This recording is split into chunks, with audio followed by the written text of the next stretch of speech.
Tension had been brewing in the Palacios household for months, but on a day in late August 2019, things finally snapped.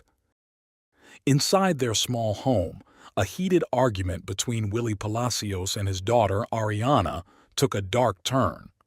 What started as harsh words quickly escalated, crossing the line from anger to something much more dangerous.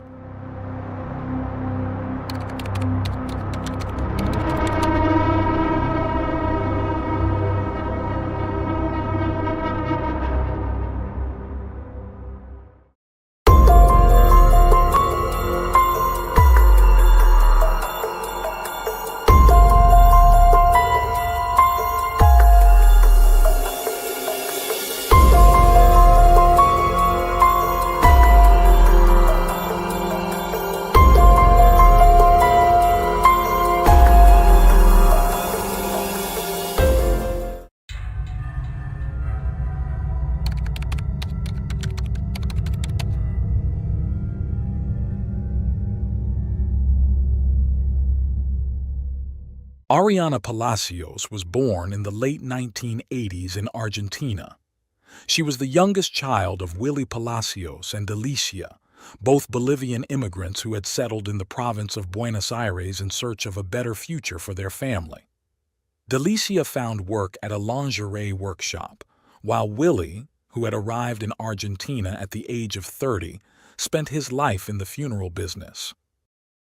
Although he managed to open his own funeral parlor, it eventually failed, and in his later years, he worked for a prominent funeral home in Buenos Aires that catered to celebrities and well-known personalities. Though little is known about her early years, it was evident that the household atmosphere was tense, with relationships marred by conflict. Some sources revealed that the Palacios children often witnessed their father being violent towards their mother. Tragically, it seemed that Delicia, in turn, took out her frustrations on Ariana.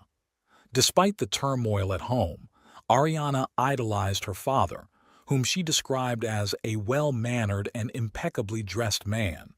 He was strict, but he was the one who granted her permission to attend gatherings and parties with her friends. The relationship between Ariana and her mother was fraught with tension. They often clashed, and during one family gathering, their argument escalated to the point where they shouted at and shoved each other. Family members had to intervene to prevent the situation from worsening. Around the age of 20, Ariana moved out and started living with a man named Luis. At 24, she became pregnant with her first and only child, but soon after she decided to end the relationship with Luis and return to her parents' home. When her daughter was born, the grandparents were overjoyed. They lived in a working-class area on the western outskirts of Buenos Aires. In October 2017, Ariana met Adrian through a dating app, and they began a romantic relationship. Adrian treated Ariana's daughter well, visiting them at their home, and the couple would sometimes spend weekends together at Adrian's house. By this time, Ariana, who was now 30, worked at a call center in Buenos Aires.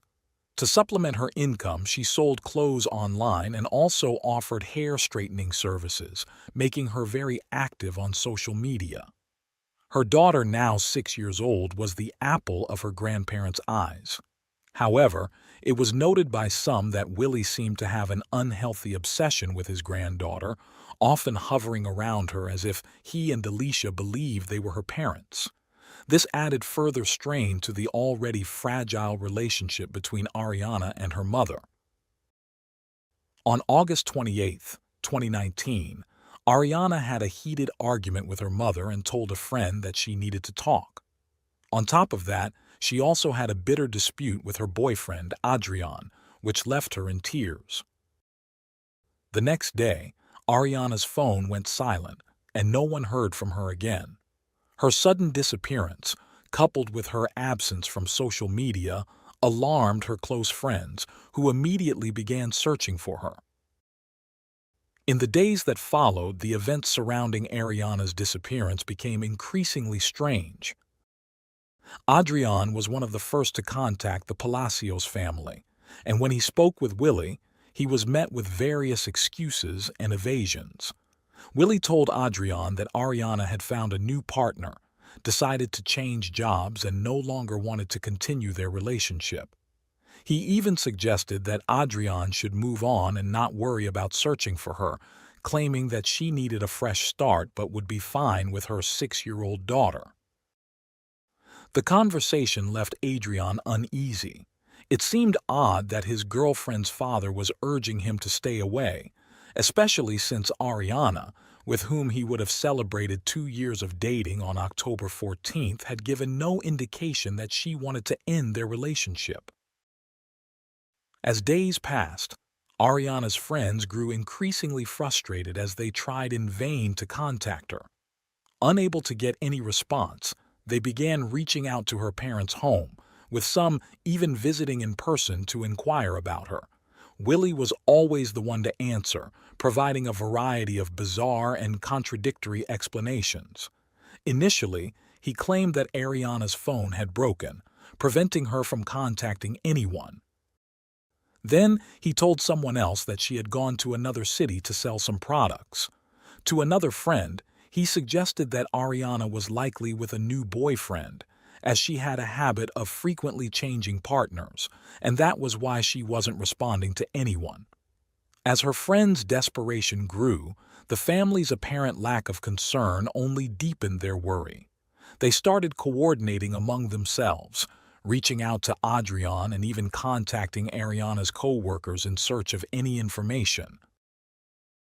When they spoke to her colleagues at the call center, they learned that Willie had visited the office days earlier to inform them that his daughter had traveled to Tierra del Fuego, one of Argentina's most remote provinces.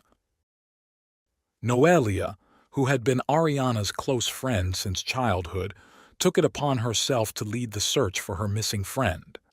She was well aware of the tensions between Ariana and her mother, the deep love Ariana had for her daughter, and the frequent arguments she had with her boyfriend. Despite these issues, Ariana had never expressed a desire to flee, making her sudden disappearance all the more puzzling and alarming to Noelia. Determined to take action, Noelia reached out to 2 mutual friends who were also concerned. The 3 of them, like amateur detectives, set out to piece together the clues. They spoke with Adrian, who confided in them that he found Willie's behavior highly suspicious. As concern grew, Ariana's friends began applying pressure on her family. They called daily, knocked on the door repeatedly, and persistently asked for information, urging the family to report Ariana's disappearance to the authorities.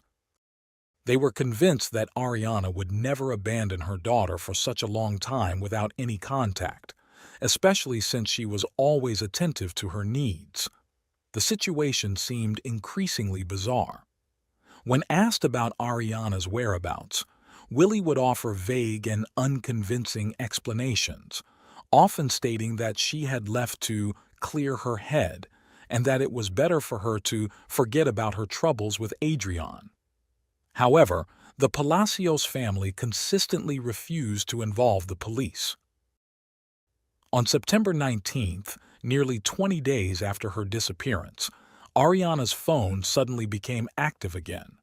At precisely 11:32 a.m., a text message was sent to her friends. To everyone's surprise, the message claimed that Ariana was fine but unable to respond further. Each of her friends received a generic message, something Ariana had never done before. The unusual wording of the message, including the phrase, "How are you, dear?" a term Ariana disliked because she found it insincere, only heightened their suspicions. As the friends pressed the family to report the disappearance, Willie warned them that contacting the police could lead to Luis, Ariana's ex-partner and father of her daughter, seeking custody of the little girl, thereby separating her from her mother. Reluctantly, Willie decided to file a report with the authorities, but instead of reporting his daughter missing, he filed a complaint against her friends, accusing them of harassment. Despite the family's resistance, Noelia mustered the courage to go to the local police station to report that her friend had been missing for over 20 days without any explanation. However, she was met with a wall of bureaucracy and indifference. Initially, the police dismissed her concerns, insisting that only a close family member could file such a report. Even after explaining the strained relationship with Ariana's family, the police were uncooperative. After days of persistence, on the afternoon of Wednesday, September 25th, Noelia returned to the precinct with evidence, showing the social media posts she had made about Ariana's disappearance. It was only then that the police took her seriously and initiated an official investigation into Ariana's whereabouts. A few days later, the most shocking and horrifying revelation came to light within Ariana's family. Under mounting pressure, Willie broke down and confessed to his son Mauricio that on the morning of August 28th he had killed Ariana during a heated argument, stabbing her with a knife. He then buried her body in the backyard of their home. Mauricio, who had always had a strained relationship with his father and knew of his violent tendencies, was stunned by the confession. He immediately went to the authorities and relayed everything Willie had told him. The prosecutor ordered the immediate arrest of Willie and the preservation of the crime scene. Willie, 62 years old, was arrested and charged with aggravated homicide, both due to his relationship with the victim and the fact that the crime was femicide. During his interrogation, Willie confirmed his earlier confession, admitting that he had attempted to cover up the crime by providing false leads and contradictory stories to Ariana's friends. He revealed that he had purchased a new phone, inserted Ariana's SIM card, and sent text messages pretending to be her, all while she was already dead. Willie explained that the murder took place while his wife was at work. After killing Ariana, he buried her body in a secluded part of the backyard, covering it with plastic sheets that Delicia apparently never noticed. On Monday, September 30th, 2019, police officers, firefighters, and forensic experts arrived at Willie's property to conduct a search. At 10:30 a.m., a police-trained sniffer dog entered the scene and quickly located the spot where Ariana's body was buried. 2 hours later, the experts unearthed her remains from the garden, just a short distance from her former bedroom. It was a grim discovery. The knife used to kill her was still lodged in the left side of Ariana's neck. After nearly 8 hours of work at the crime scene, the partial reconstruction conducted by the police determined that the murder took place inside the house. Forensic tests using luminol revealed positive results on parts of the floor, confirming that the victim's body had been dragged to the spot where her father had buried her. What made the scene even more macabre for the detectives was that Willie had constructed a rabbit hutch directly over the burial site, a place designed for Ariana's daughter and the other grandchildren to play. The forensic autopsy revealed that Ariana had suffered 3 stab wounds to the left side of her neck. While 2 of the wounds were superficial, the third severed the carotid artery and also damaged the larynx, leading to her death within moments. At this point in the investigation, detectives had to rule out the possibility of accomplices and clarify many doubts regarding the involvement of Ariana's family circle. It was hard to believe that none of her closest relatives had noticed anything unusual after such a violent confrontation and a horrific crime.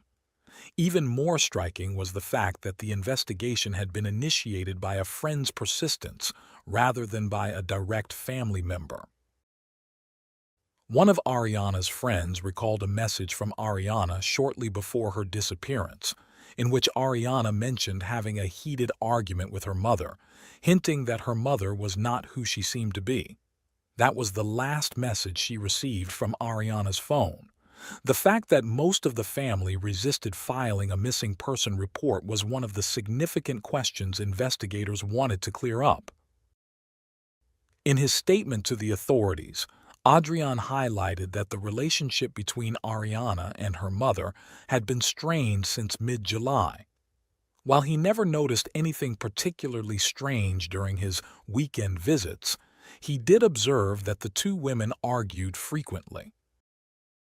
A crucial testimony in the case came from Nadia, a neighbor in the area where the Palacios family lived. Nadia had several conversations with Willie after Ariana disappeared. On one occasion, Willie came to her house and asked if she could pick up his granddaughter from kindergarten, explaining that Ariana was unable to do so. Although Nadia found it strange, she agreed to help. At that time, Willie mentioned that Ariana had left but implied it was only temporary. Later that day, after picking up the child, Nadia sent a message to Ariana to let her know everything was fine with her daughter, but the message never got through.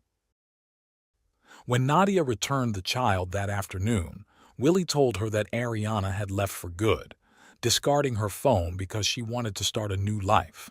He even mentioned that Ariana had been offered a new job in another city.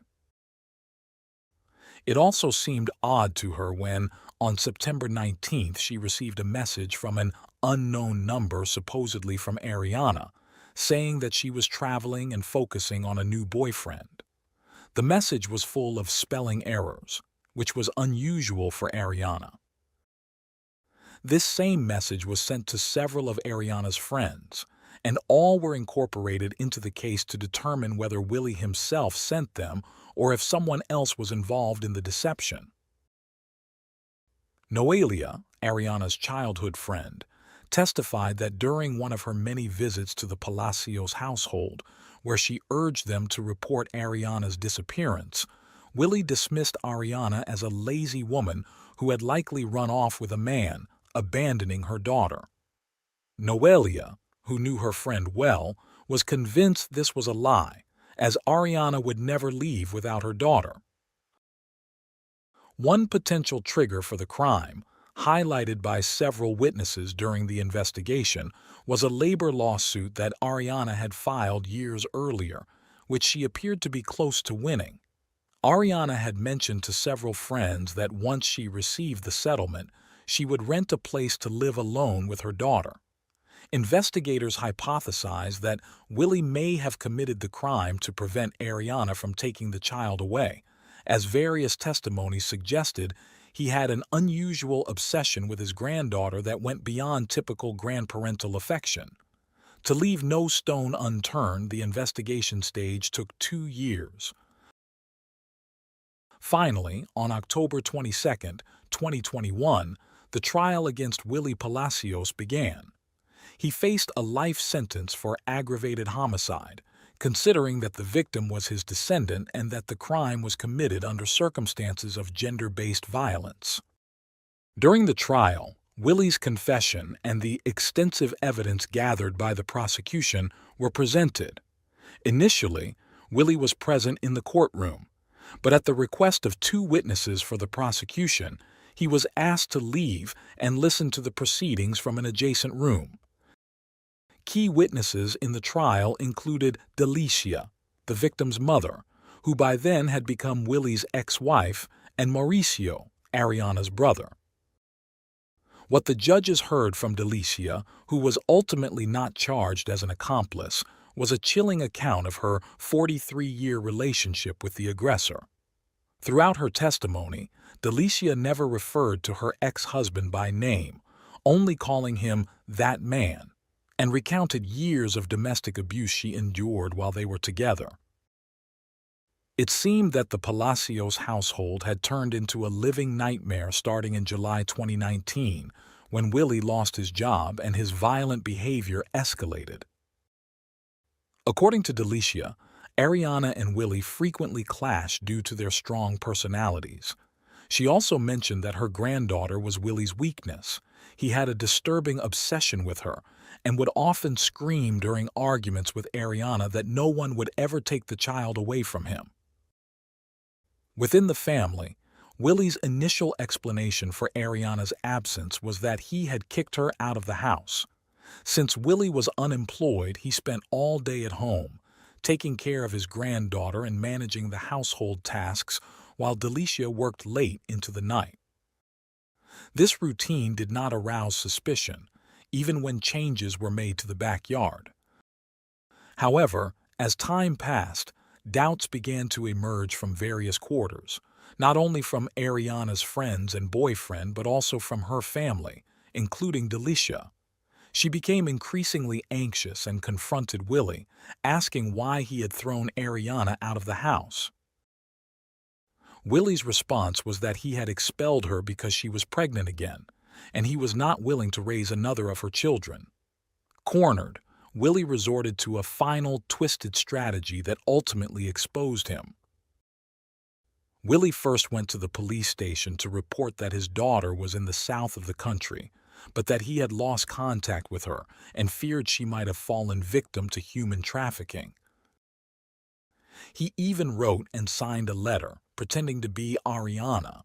What he didn't anticipate was that Delicia would immediately recognize the handwriting as not belonging to her daughter.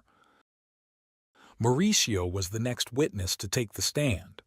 He recalled being surprised when his father invited him to lunch, given their strained relationship and the fact that they hadn't seen each other in years. Mauricio also recounted numerous instances of his father's violent behavior towards his mother and sisters. After hearing these crucial testimonies and reviewing the overwhelming evidence against him, it was time to listen to the defense. Willie's defense claimed that everything began with an argument. Willie allegedly slapped Ariana, who then grabbed a sharp kitchen utensil.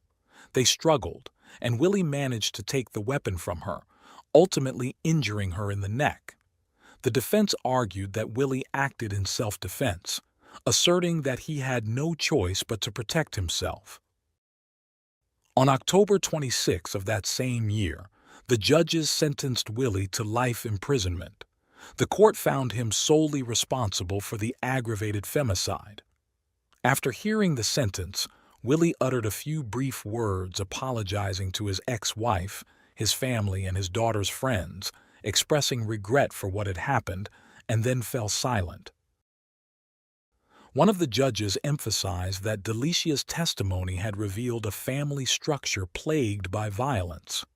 This brutal environment normalized the conditions that eventually led to Ariana's death at the hands of her father.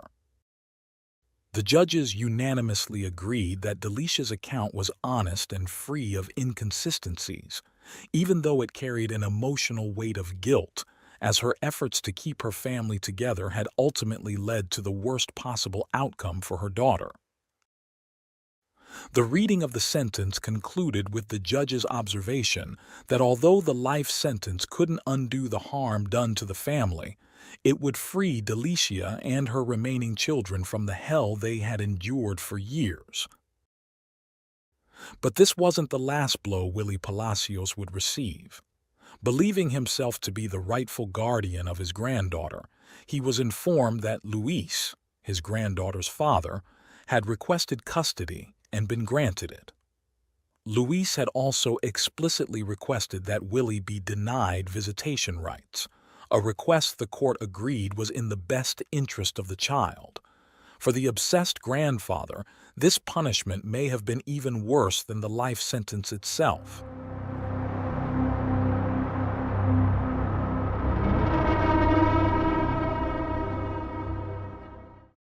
Thanks for tuning in to Unreal True Crime. If you're intrigued by mysteries from around the world, check out our new channel, Latin Crimes, where we dive into the gripping true crime stories of Latin America. Don't miss out. Subscribe now for more thrilling investigations. In the early hours of June 14, 2006, the quiet neighborhood of Bloomfield, Connecticut, was changed forever. What seemed like just another day took a dark turn when the truth about a hidden crime came to light.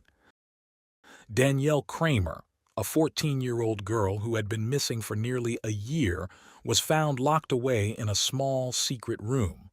The discovery was a shock not only to her loved ones, but also to the investigators who had been searching for her all that time. What first looked like a simple case of a runaway teen quickly turned into a chilling story of manipulation, abuse, and horrors that no one could have imagined, exposing the terrible reality hidden behind closed doors.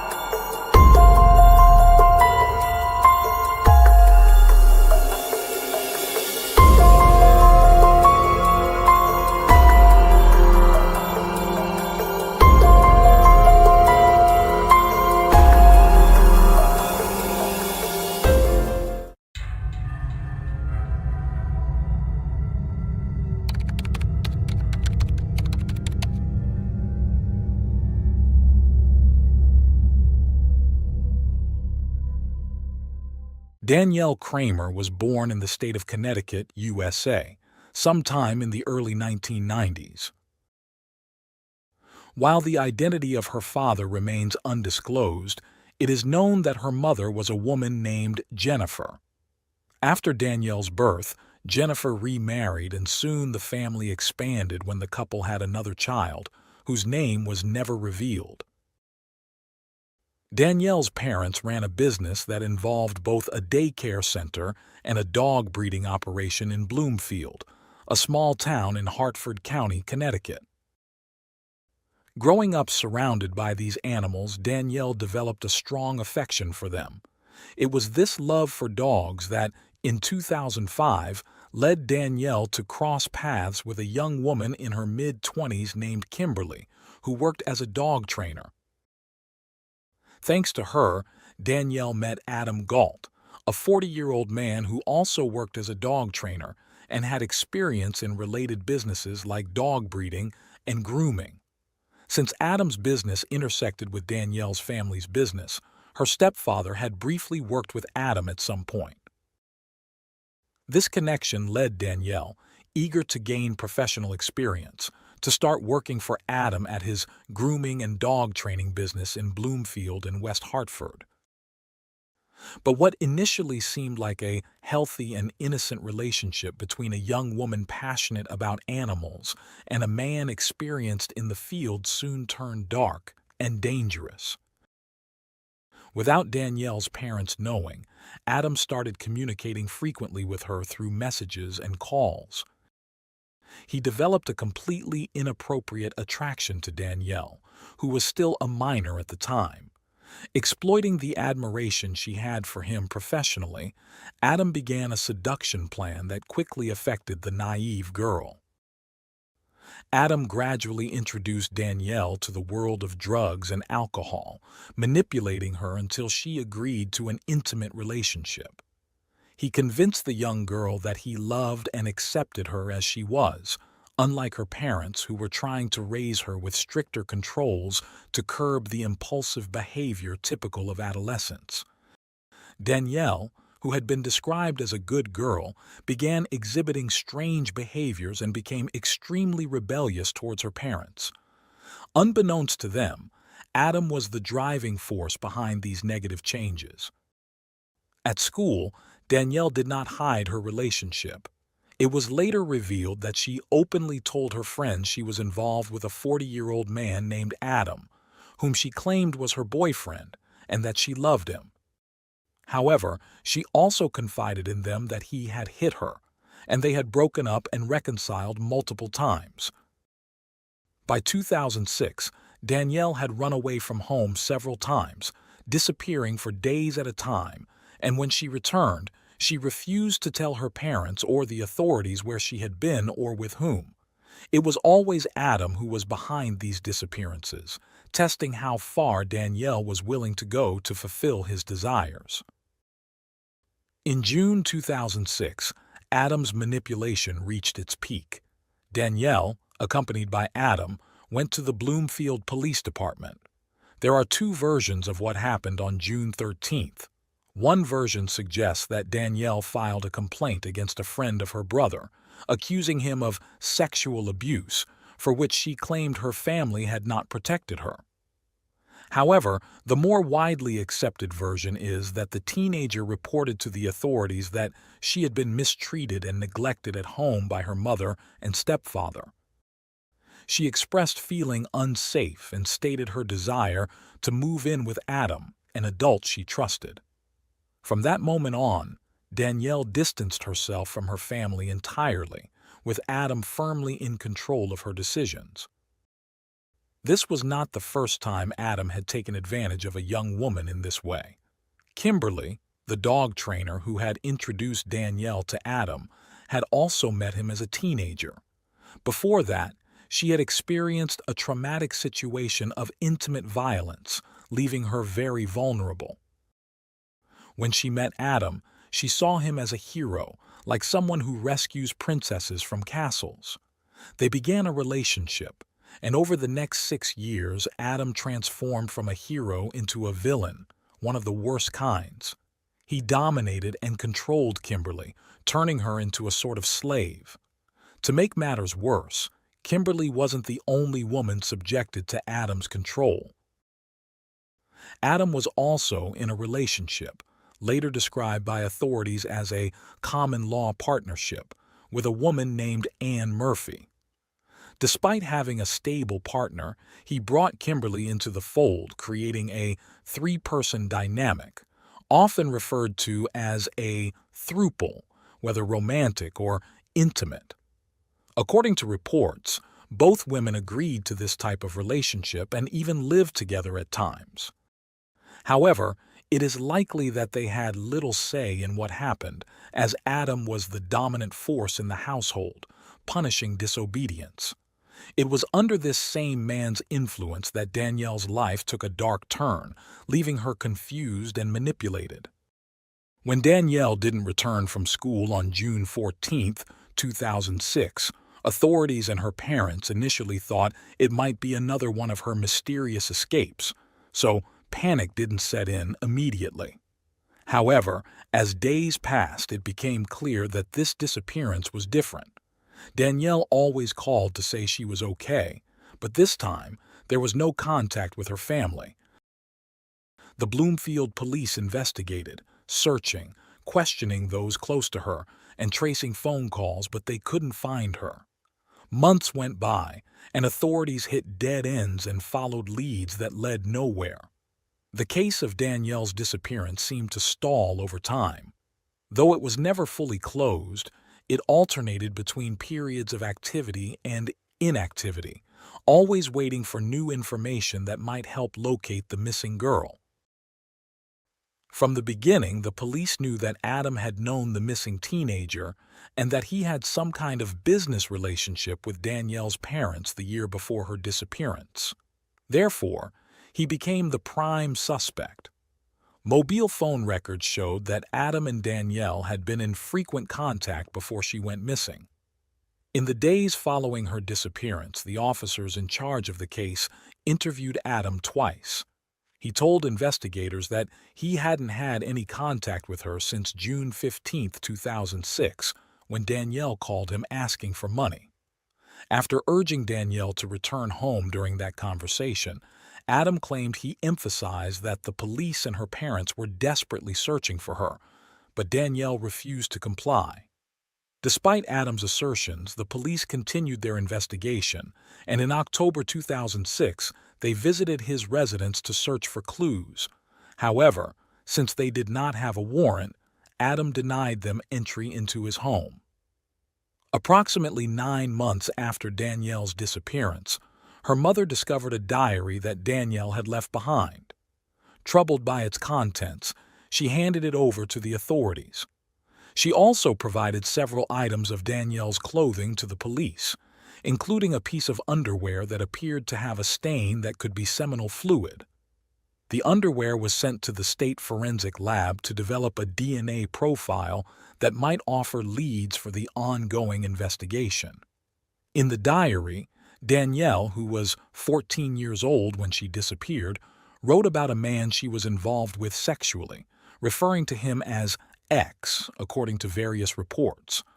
Although Adam was not directly named, the police used the diary as evidence that Danielle had been sexually assaulted 7 months before she left home. Despite being questioned numerous times, Adam continued to deny any involvement in Danielle's disappearance. With Adam refusing to cooperate, the investigating officers obtained 2 search warrants for his residence in West Hartford, Connecticut, where he lived with his 2 partners. The warrants allowed them to collect DNA samples and other evidence relevant to the case. On June 6, 2007, around 9:30 a.m., the police prepared to enter Adam's home. By then, Danielle had been missing for almost a year, and although the authorities had not given up their search, their hope of finding her alive was dwindling, as they were well aware that the odds were against them.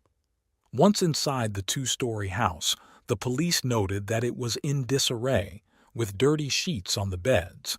In one of the rooms, they found what appeared to be sex toys. During the search, an officer noticed a large dresser that seemed out of place and decided to move it, revealing a small, locked room hidden behind the furniture. The police later described it as a closet. When they opened the door, they found something astonishing. Danielle was inside, alive. According to the detectives, there were no signs like bedding that indicated Danielle had been kept in that room for the entire year. However, they observed that she was extremely pale, leading them to wonder if she had been exposed to sunlight during her captivity. The police were uncertain how long she had been in the room, and Danielle remained silent. It was clear that she couldn't have opened the door from inside, and they were horrified at the thought of what might have happened if the officer hadn't moved the dresser.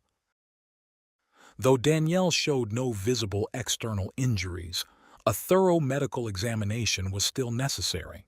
She was taken to Connecticut Children's Medical Center, where she remained under the care of child welfare officials and psychiatrists who were determining the best approach for reintegrating her into her family. Understanding the potential fragility of her mental health after what she had likely endured, the officers kept their questions to Danielle limited, though she was able to speak with investigators. Thankfully, reports indicated that Danielle seemed happy and expressed a desire to reunite with her family.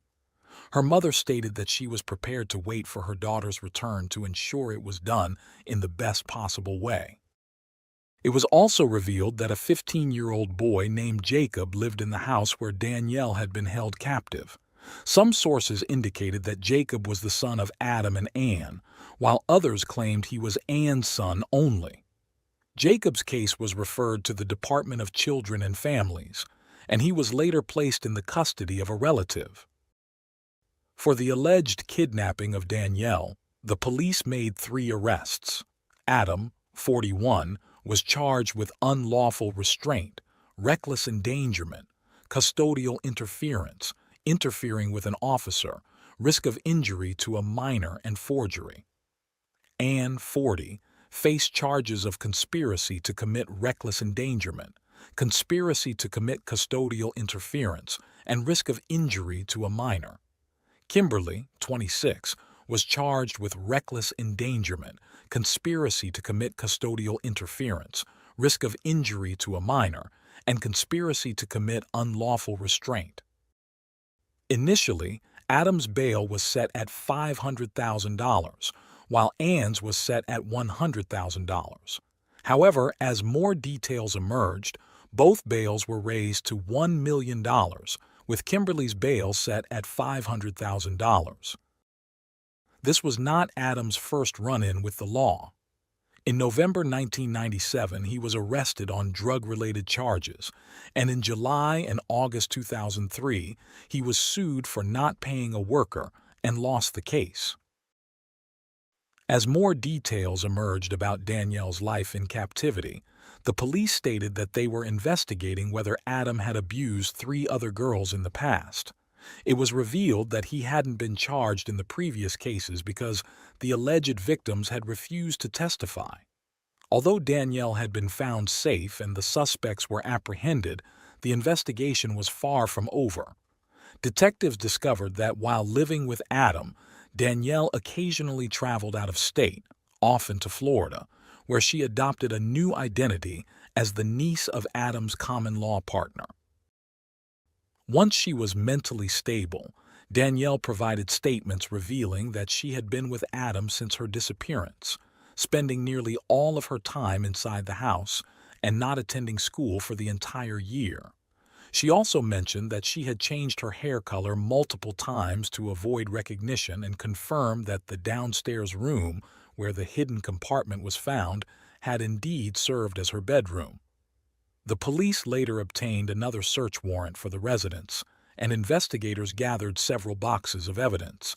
Among the items seized were fishnet stockings, a pistol, taboo adult magazines, a black leather collar, and spiked bracelets. They also discovered documents related to a terminated pregnancy.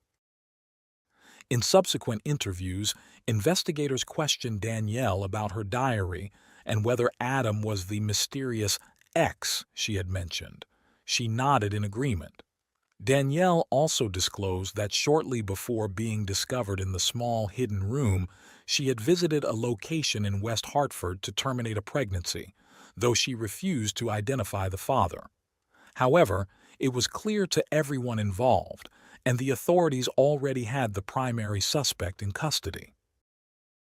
Following Adam's arrest, police uncovered homemade adult videos of a disturbing nature, filmed with very poor quality, and initiated the difficult process of identifying the young women featured in them. Reports indicated that these videos had been uploaded online at various times. Danielle informed authorities that Adam had used her as a model for both explicit photos and videos. The police also investigated a second location where they suspected Adam had engaged in inappropriate activities with Danielle and other underage girls from the community. In July 2007, at Hartford Superior Court, Adam pleaded not guilty to charges of having a relationship with Danielle months before her disappearance. During his felony court appearance, he also pleaded not guilty to 11 counts of risk of injury to a minor. His defense attorney argued that there was no evidence of force or coercion, claiming that none of that had occurred in his client's home. Instead, he characterized the case as one involving individuals, referring to the 3 accused, who were trying to protect a young girl from physical and sexual abuse within her own family, as reported in June 2006. He further claimed that the girl had access to a cell phone, attended school, and was free to go wherever she wished, claims that Danielle herself had contradicted earlier. In response, the prosecution challenged the defendants' portrayal of themselves as concerned individuals rescuing Danielle from abusive parents. They reminded the court that the evidence suggested Danielle had been exploited to produce adult content. The attorney representing Danielle's parents dismissed the defense's claims that Danielle had been abused at home and found refuge in Adam's residence as a complete fabrication. The police also disputed the defense's narrative, revealing that Danielle had informed them that the accusations against her family had been fabricated and exaggerated by Adam. She admitted that she didn't want to make such statements because her parents didn't deserve them, but Adam had pressured her, and she complied out of fear of his anger. The prosecutors further asserted that Adam had repeatedly assaulted Danielle and coerced her into terminating a pregnancy resulting from these heinous acts.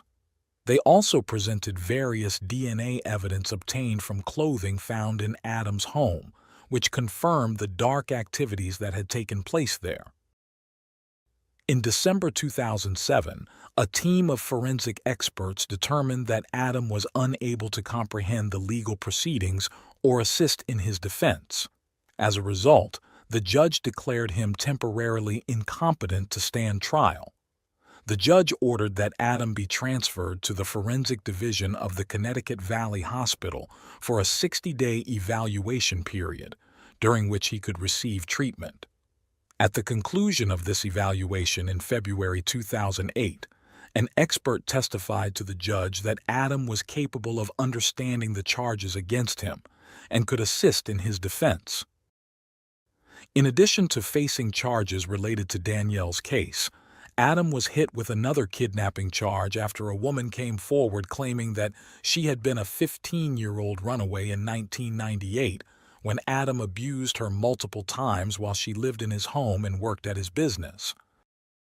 Since the statute of limitations on the potential sexual assault charge had expired, the prosecution could only pursue a kidnapping charge in the new case.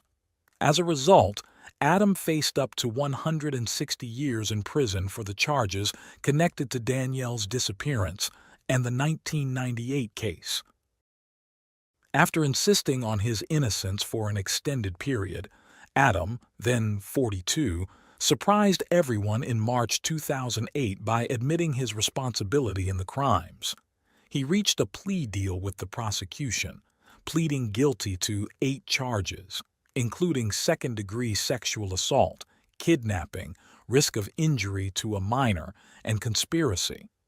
The prosecution recommended a sentence of 30 years in prison, followed by 20 years of probation. The judge indicated that the prison term would be at least 20 years. The sentencing hearing took place on July 11, 2008. The victim impact statement on behalf of Danielle, who was 16 at the time, was read in court. In it, Danielle directly addressed Adam, accusing him of hurting her more than anyone else ever had and expressing her hatred for him because of it. She added that she felt ruined inside in many ways and no longer knew how to distinguish between what was real and what was a lie. Adam exercised his right to address the court before hearing his sentence. He stood up and read a handwritten statement, looking directly at Danielle as he apologized. He said he was ashamed of himself, filled with regret, and added that there was nothing he could say to change the past. Ultimately, Adam was sentenced to 50 years in prison, followed by 20 years of probation. He would be required to register as a sex offender upon his release. The judge remarked that he could not determine whether Adam had a distorted view of reality or was truly evil, but ultimately said that the distinction didn't matter, as the community was not safe with him in it. On the same day, the sentencing of Anne, 41, and Kimberly, 27, was also scheduled. In tearful statements before the court, friends and family members described Anne and Kimberly as kind souls who were also victims, dominated and controlled by Adam. They asked the court for leniency, acknowledging that both women had committed crimes, made poor decisions, and showed a lack of judgment. Anne and Kimberly also apologized to Danielle in court.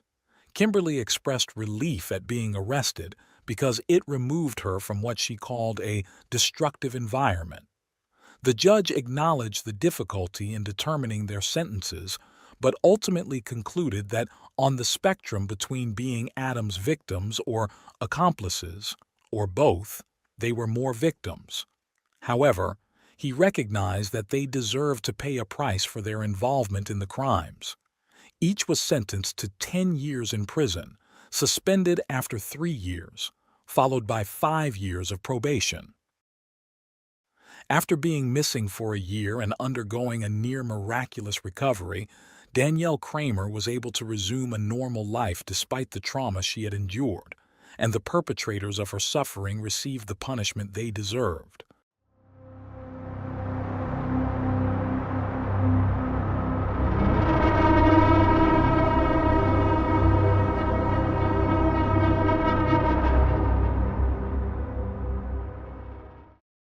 Thanks for tuning in to Unreal True Crime. If you're intrigued by mysteries from around the world, check out our new channel, Latin Crimes, where we dive into the gripping true crime stories of Latin America. Don't miss out. Subscribe now for more thrilling investigations.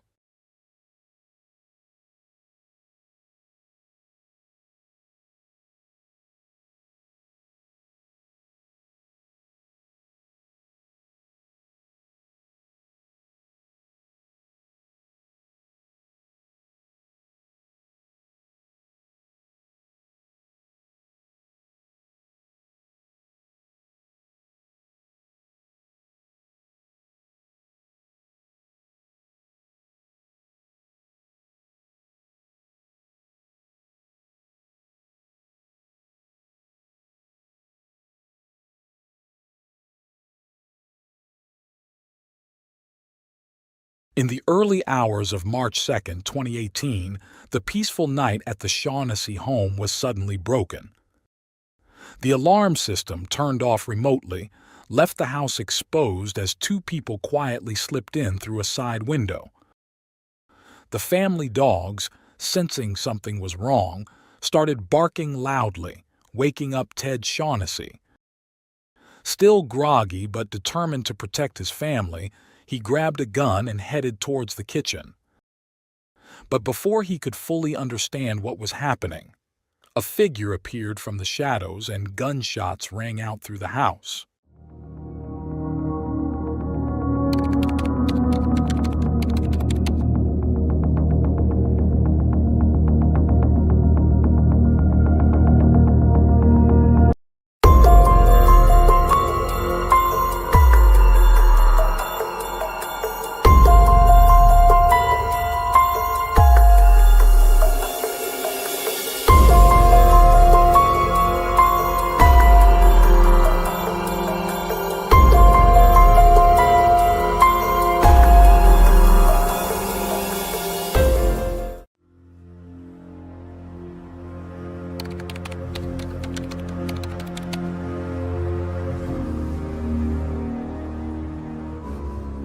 Theodore Shaughnessy was born on February 7, 1963, in Los Angeles, California.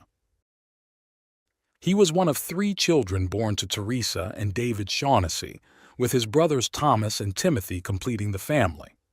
Although not much is known about Theodore's early years, it's widely recognized that even as a teenager, he was known for being kind, caring, and easy to talk to on almost any topic.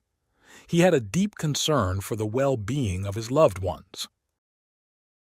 After finishing high school, Theodore became interested in the booming gem and jewelry business in California. He enrolled in specialized training programs offered by the American Gem Society, eventually earning his certification as a jeweler.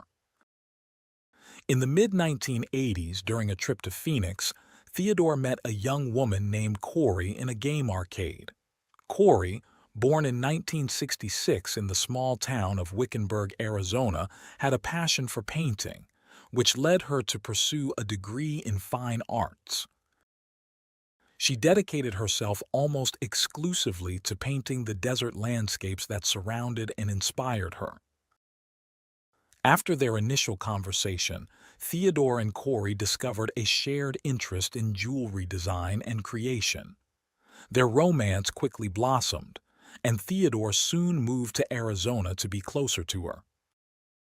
Under Theodore's influence, Corey began studying gem classification, and together they dreamed of opening their own business. While waiting for their dream to become a reality, Theodore worked at local pawn shops, and once Corey completed her degree, she joined him. In 1988, the couple married, and a few years later, having honed their skills and gained valuable experience, they moved to Austin, Texas, to make their dream a reality. In 1995, the couple finally opened their own jewelry store. Theodore's dedication and passion were evident in every aspect of his work, whether he was on the hunt for precious stones or helping customers find the perfect piece. His patience and care in dealing with customers quickly made the shop a well-known and beloved establishment in the area, earning Theodore a reputation as a generous and kind-hearted individual. Thanks to their financial success, the couple accumulated a net worth of around $6 million, allowing them to build an impressive home on the outskirts of the city. Despite their success, one thing was missing: a family. For reasons not publicly known, the couple chose to adopt rather than have biological children. After completing the necessary paperwork, they received the joyful news in early 2000 that a child was waiting for them in Ukraine. The trip to meet the child was filled with nervous anticipation, but as soon as they saw the little boy, Theodore and Corey felt a sense of peace. His name was Nicholas, and he was 16 months old. Nearly 2 years later, the family of 3 returned to Austin, Texas, having fulfilled their dream of becoming parents. Nicholas quickly proved to be intelligent and curious, always eager to learn about the world around him. Like his parents, he developed a love for animals, leading the family to adopt 2 dogs. Theodore, who had taken up racing cars for fun, soon brought Nicholas along to the tracks, and the boy quickly shared his father's enthusiasm. As time passed, Nicholas learned to drive with Theodore's guidance, spending countless hours practicing on a go-kart track. His interests also extended to martial arts, where he eventually earned a black belt in karate. As Nicholas entered high school, he developed a fascination with finance and luxury goods, an unusual interest for someone his age. By then, he had achieved his black belt in karate and frequently discussed financial matters with his 2 closest friends, Spencer and Tyler. However, Nicholas's constant need to show off his wealth and possessions made others uncomfortable, including his friends. Despite this, he won the heart of a young girl named Jacqueline, who had moved to Austin from New Jersey after her parents' divorce. Jacqueline and Nicholas started dating, and in 2016, Nicholas introduced her to his family. Although the evening began somewhat awkwardly by the end of dinner, Theodore and Corey were charmed by Jacqueline. Due to the physical abuse Jacqueline suffered at the hands of her father, she found refuge in the home of her boyfriend and his parents. Once Corey learned the reasons for Jacqueline's extended stays, she allowed her to move in with them, and the young couple took up residence in a room on the ground floor of the house. Corey, always nurturing, did her best to care for Jacqueline, and even gifted her a beautiful diamond pendant for her 19th birthday, in keeping with the family's love for gemstones. As Nicholas neared the end of high school, his obsession with making money only grew stronger. He even wrote a detailed article for the school newspaper outlining a plan to get rich by working from home in the stock market. In July 2017, after graduating from high school, his mother agreed to loan him $30,000 to start his own business.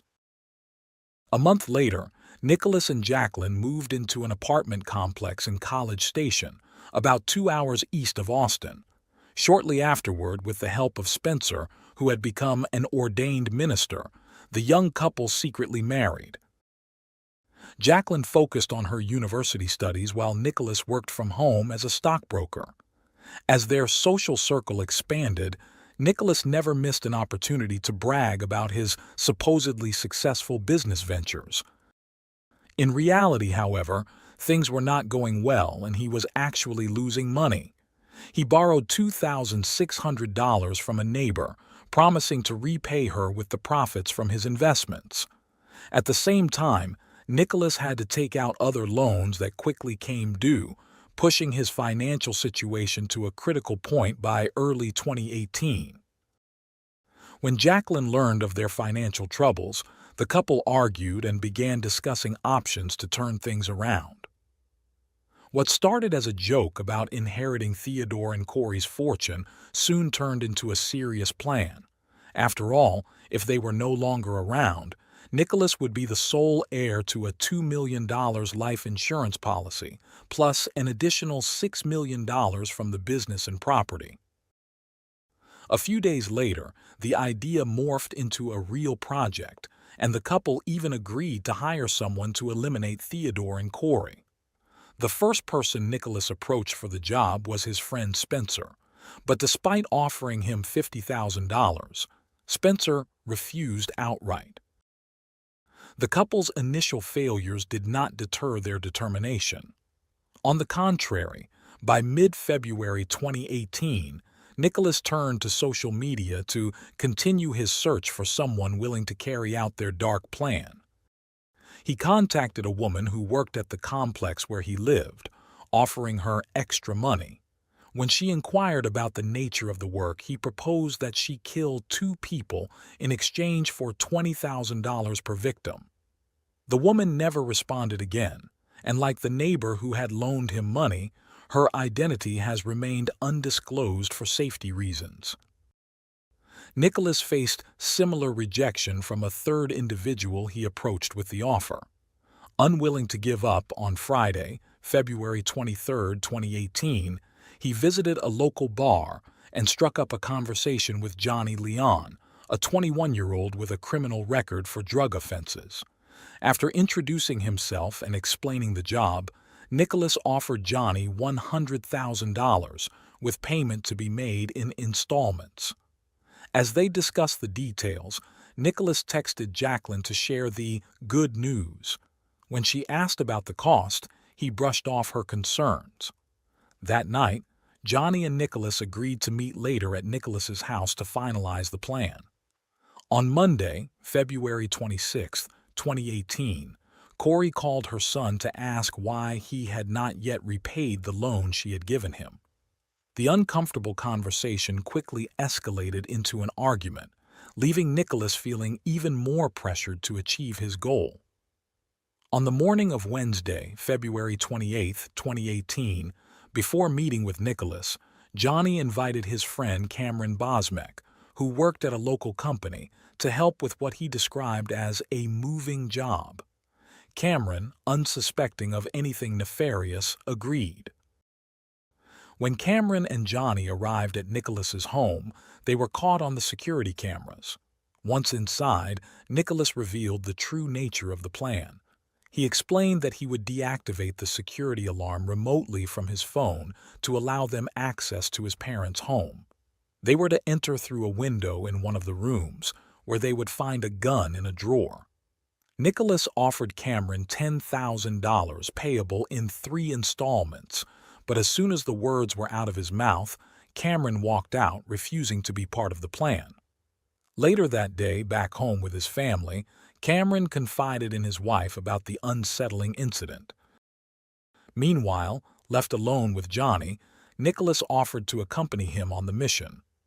That night, they drove to Austin, but after several hours, Nicholas realized he couldn't go through with it, and they returned to College Station. The following day, Johnny introduced Nicholas to Ariane Smith, a 23-year-old who had recently been released from prison after serving time for drug-related offenses. Despite his criminal past, Ariane was willing to join the plan. Nicholas laid out the details again, and they agreed to carry out the attack on March 2, 2018. On Thursday, March 1, 2018, Theodore and Corey finished their usual workday at the jewelry store. After dinner, they went to bed as usual. Meanwhile, Johnny and Ariane exchanged numerous messages, preparing for the task ahead. They met up and drove to Austin, arriving at around 4:30 a.m. Once Nicholas remotely deactivated the alarms, the two intruders entered the house. Following Nicholas's instructions, Ariane retrieved the gun from the designated drawer. However, the family dogs, alerted by the intruders' movements, began barking, waking Theodore and Corey. Still groggy from sleep, Theodore grabbed a gun and headed to the kitchen. Ariane, reacting quickly, fired several shots, hitting Theodore and causing him to collapse. In the chaos, one of the intruders also shot one of the family dogs. The noise from the gunfire prompted Corey to grab her gun. She positioned herself in the doorway of the bedroom and fired down the hallway, determined to defend her home, even though she couldn't see the intruders. Her actions, though they didn't injure the attackers, were enough to scare them off. They fled the scene, leaving Corey to take refuge in a closet where she called emergency services. It was nearly 5 a.m. when the police arrived, delayed because they initially went to the wrong address. During those agonizing minutes, Corey remained on the line with the 911 operator. When the operator finally instructed her to leave the closet and open the door for the officers, both Corey and the police were confronted with the horrific aftermath of the attack on Theodore. He was pronounced dead at 5:14 a.m., and through tears, Corey called her son to inform him of what had happened. As Nicholas and Jacqueline began their drive to Austin, The medical examiner determined that Theodore had died from multiple gunshot wounds. Meanwhile, the detectives initiated the investigation. What struck the detectives the most was the sheer number of bullet holes, both in the walls and scattered across the floor. They were able to reconstruct the attack with precision. Additionally, since only a side window was slightly ajar, they concluded that the intruders had likely used that window as their point of entry. Corey informed them that the window led to her son's former bedroom, prompting the detectives to search the room. In a dresser, they found an empty gun case. Immediately, they wondered if the missing gun had been used in the attack. Corey reported that nothing else was missing from the house and that she hadn't seen the intruders' faces. However, she suspected they knew about her and her husband's line of work. When Nicholas and Jacqueline arrived in Austin around 8 a.m., the detectives noticed Nicholas's unusual lack of concern. Their suspicions grew when, despite not knowing the full details of what had happened, Nicholas went straight to check the window in his old bedroom.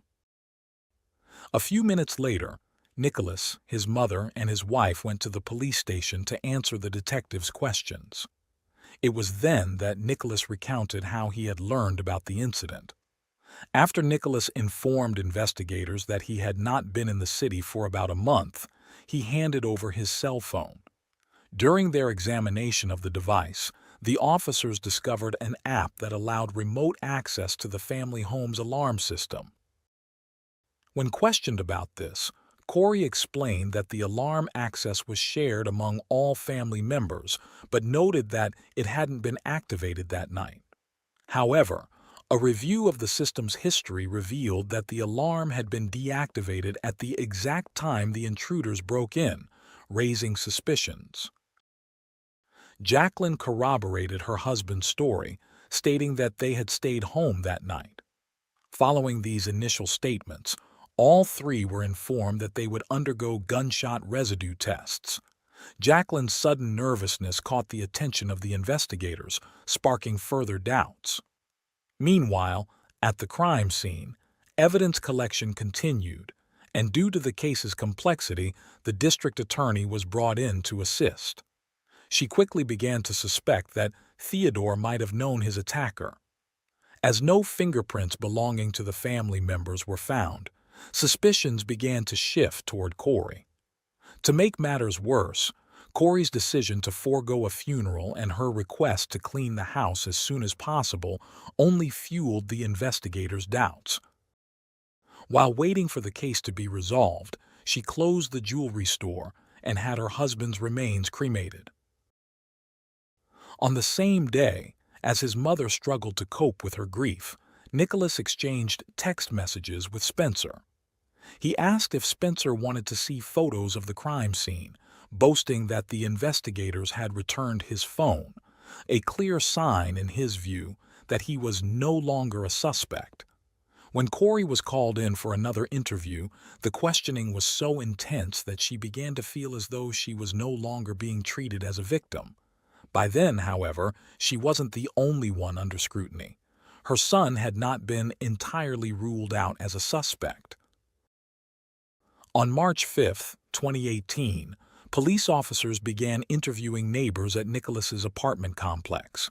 This led them to the employee Nicholas had contacted via social media, who then revealed the details of his disturbing proposal. A few days later, armed with a search warrant, officers searched Nicholas and Jacqueline's apartment. They found ammunition matching the bullets recovered from the victim's body, as well as a marriage certificate exposing the secret wedding. They also seized a computer. When Corey learned of her son's secret marriage, she was at a loss for words.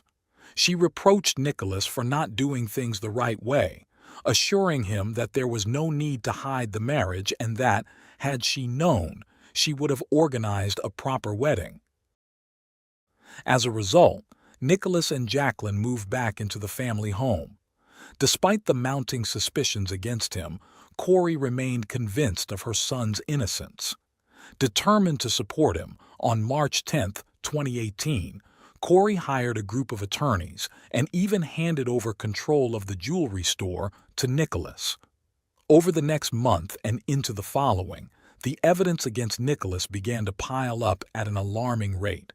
First, phone records revealed that, contrary to his initial statement, Nicholas had been in the city 2 days before the incident that claimed his father's life. Then, more incriminating text messages exchanged between him and Jacqueline surfaced. In May 2018, after locating Spencer, the detectives interviewed him at the station. Without much pressure, Spencer disclosed the amount Nicholas expected to inherit by eliminating his parents.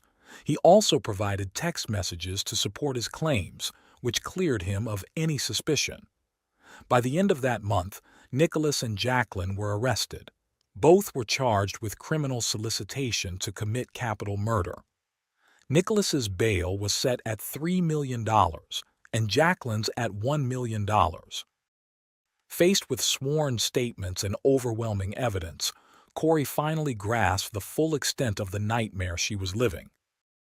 Meanwhile, authorities hoped that time behind bars would lead the suspects to reveal the name of the actual killer. However, as neither showed any signs of cooperation, the officers prepared to take further action. During the first week of July 2018, one of the detectives meticulously reviewed the security camera footage from Nicholas and Jacqueline's home, focusing specifically on the days leading up to the crime. To his surprise, he discovered an image of Nicholas greeting 2 men at the front door. One of the men was wearing a shirt with the logo of a local company. Following this lead, the detective visited the company and learned that the man was Cameron, whose address he quickly obtained. A couple of hours later, when the detective arrived at Cameron's residence, his wife immediately knew the reason for the visit. Although Cameron wasn't home at the time, she shared what she knew and provided Johnny's name to the detective. On Wednesday, July 11, 2018, when Johnny was brought in for questioning at the station, he offered little resistance. It quickly became apparent to the detectives that they had found the accomplice they were looking for. Johnny was arrested and charged with capital murder. Further investigation revealed incriminating text messages exchanged between Johnny and Arian just hours before the crime, indicating that Johnny had not acted alone. Finding Arian, however, proved challenging, but he was finally apprehended on December 10, 2018. During his interrogation, Arian detailed the events of that night, breaking down as the questions continued. He expressed remorse for the tragedy his actions had caused and eventually admitted to being the one who fired the shot that killed Theodore. He also directed the detectives to where they could find the missing weapon, which turned out to be one of Nicholas's guns. Jacqueline, meanwhile, admitted that she had been aware of her husband's intentions from the start. Her cooperation earned her a reduced bail. With all the pieces in place for a trial, the district attorney initially planned to seek the death penalty for Nicholas. However, in the spring of 2021, the district attorney left her position, and her successor quickly offered plea deals to the 3 defendants. The deal allowed them to plead guilty to a reduced charge of murder in exchange for a 35-year sentence with the possibility of parole. In the end, all 3 accepted the offer. Jacqueline, who by that time was divorced, also agreed to plead guilty to attempted solicitation of capital murder, hoping for a more lenient sentence. In a virtual hearing held on April 7, 2021, the judge sentenced Nicholas and Arian to 35 years in prison. A week later, Johnny Leon received an identical sentence for the same crime. On June 20, 2023, Jacqueline was sentenced to 4 months in jail, 10 years of probation, and 300 hours of community service. Additionally, her passport was revoked, and she was prohibited from leaving the state of Texas without first informing her probation officers. As part of her sentence, The court ordered that Jacqueline serve 2 days in jail every year on the anniversary of Theodore's death. Corey, unable to attend the hearing, recorded a message that was played in court at the end of the session as her victim impact statement. In later interviews, Corey reflected on how Nicholas and Jacqueline had shattered a part of her world, taking away what she loved most. With remarkable strength, she set out to overcome the cruel loss of her husband and the devastating betrayal by her son, with whom she never spoke again.